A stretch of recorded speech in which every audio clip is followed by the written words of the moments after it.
Hey, good morning, everybody. Today, I'm going to show you how to desk canvas using the app that we've developed for Who Voted. And what we found through our canvassing is that when we went out and knocked on doors, we've had this issue where the voter rolls were dirty and prior owner votes were cast. This doesn't mean that the prior owner actually cast those ballots. What it means is ballots were cast in their name. And so by going through this app process and checking against houses that were sold, we've been able to find on average about 5 to 10% of the home sales since about 2015-ish have actually had prior voter votes cast. So with that, let me show you how we do it. So first, let me share my screen here. All right, here we go. So on my screen, you're going to see Zillow. Now we have another tool coming that would be more helpful in the future, but for now, this seems to work just fine. Now what I did is I went on to Zillow. I picked the town that I'm going to canvass, and you can see I have Stratum listed here. And this little checkbox right here, you can have, normally it will have for sale. We want to go to the sold button and click sold. So once you do that, on the bottom of the screen, you're going to see that you can actually tab pages. And what you want to do is tab to dates that are before the election. And so in this case, when I started canvassing Stratum, I started in October, the 1st of October, and I started to work my way back. Now I'm going to share with you how I found this one particular double vote. So here we have this home, 16 Easton Hill in Stratum, New Hampshire. So I'm going to use this home as our example. I took this home and I went into our Nosy Neighbor app and I typed in 16 Easton Hill in Stratum.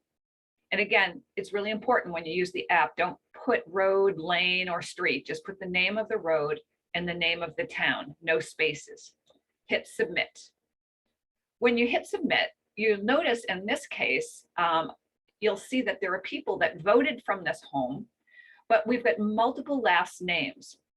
That's usually the trigger that we want to check out to see if there's a prior owner in this mix. You know, not always when you see multiple last names is that the case. It could be a mother-in-law living at the house. It could be kids returning home after a divorce. Could be roommates who co-own the home. But in this case, we do have a lot of last names. So it's a good hint that we have these two different last names associated with voting at the house. So what you can do is you can go in and you can Google the name of the town, the tax assessor database.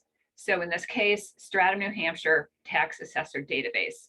And here it is right at the top. I'm going to click on that database. And it's going to bring me up to the assessing department in Stratum. And what we want to do is we want to find the assessor's database. So in this case, Stratum uses the GIS system. And so we're going to view the assessment cards. All right, sorry. In this case, what we're going to do is we're going to do a search. And we're going to search by address. Now, once you get this set up, you don't have to set it up again. You're in the right search, so you know that you're good to go. Again, we're going to go back and we're looking for 16 Easton Hill. So that's what we're going to go look for. So I'm going back to my search, to my database here, and I'm going to put in the name of the road, and I'm going to see if I can find. Okay, hold on.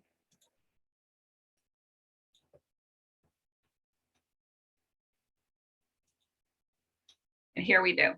Sorry, again, this database is finicky too. No road or anything like that, just the name. So we see that the deed right here comes up and Peter Lemire is the owner of the home. So I'm going to click on that. And you're going to see, okay, here's the home. What we want to do is click on the sales button. And you're going to see that Stephen Engel right here sold the house on this date. So 6/24/20, Stephen Engel, he sold the house to Peter Lemire.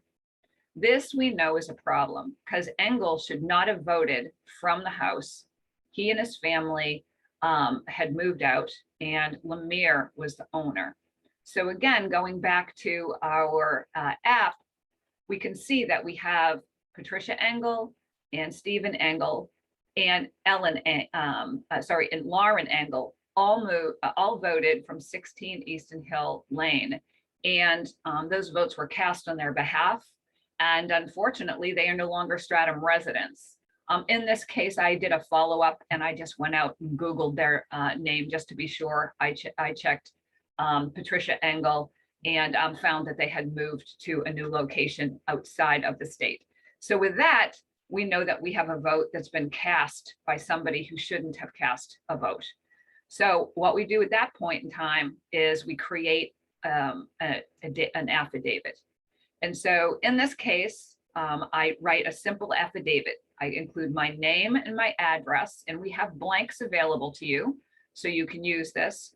And it's a simple statement. It says, I canvassed the voter rolls on November 3rd, 2020, and found a vote cast for Lauren Teresa Engel. I put in the address in town, and I simply say this person didn't reside at this address at the time of the election. The home was purchased from Engel and sold to Lemire on 6/24/2020. And that is how you find the affidavits for people who have votes cast in their name that were no longer residents. So what we'd like you to do is use this technique. There are many different assessment tools that towns use. Some of them use a tool called Vision. I'm just going to show you what this one looks like. Again, this is a statewide database. Again, the key here is assessor's office, by the town name. And in this case, Vision comes up and it covers all of these towns. It's really excellent. And so you can pick any of these towns that you see here. And let's just click Fremont. So Fremont, if you wanted to canvass Fremont, the great thing is that with this particular town in this particular database, you can bypass using that step on Zillow because there's a method where you can put in the date of a sale. So for Vision system, which has that whole list of towns, you can go right across the top here and do a sales search. You can change the date. So what we wanted to do is let's just be 10/1/2020. And we want to end this. Oh, sorry.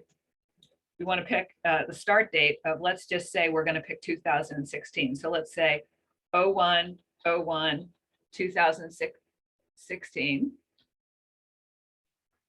And we'll go over here and we want it to end. And let's just say we want it to end October 1st, 2020 to pick up the home sales. We want to make sure we change the value of the house and make it nice and fat so that we can pick up every possible house. And it's the same thing down here. We want to add, this could be as much as 10 acres.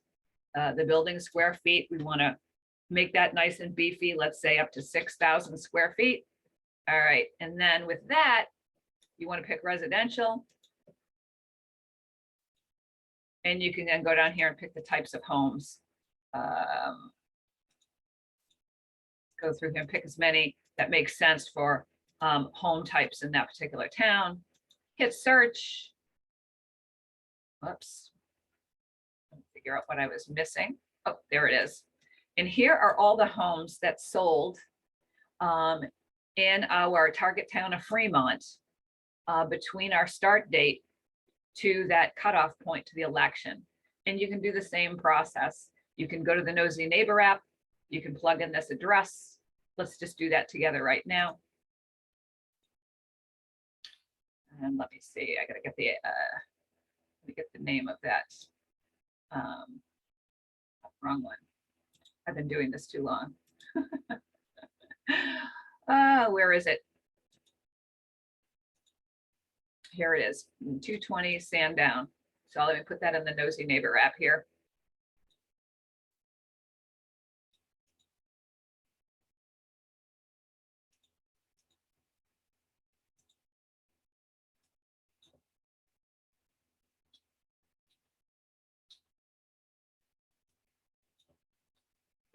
even do this. It'll bring up. So we've got two last names. We've got Tyler and Samantha here with Donnelly and Riley. It would probably be worth a check. So let's see what our database says. And you're going to see that Tyler Donnelly owns the house. Let's see if we have a prior owner on there. We don't. So in this case, we have two names, but we don't have a prior owner. If we had a vote from Shay, we would know that this could possibly be a prior owner vote. But in this case, we don't have that information. So we would pass on this one and keep working down the list because we don't have a confirmation that that second person is a prior owner or a problem voter. We wouldn't know that information at this point without knocking on a door. So from our desk canvas, we try to use this information that we have available to make a call on if we've got a prior owner vote. So that's how you do it. If you're interested in desk canvassing, please message us and we'll assign you a town so that we can all make the most of our efforts. And we'll also send you a blank affidavit form. Once you've accumulated an affidavit or two, we ask that you fill it out, you have it notarized, and then we're going to have you send it back to us where we're going to keep all of the originals. And we're going to be filing not only these affidavits, which have been filed already with our Attorney General, but we're also going to up our game with the Department of Justice. So guys, thank you very much. Have a great day. And please join us in our desk canvassing. We need all the help we can get. Thanks. Let me stop recording here. Bye.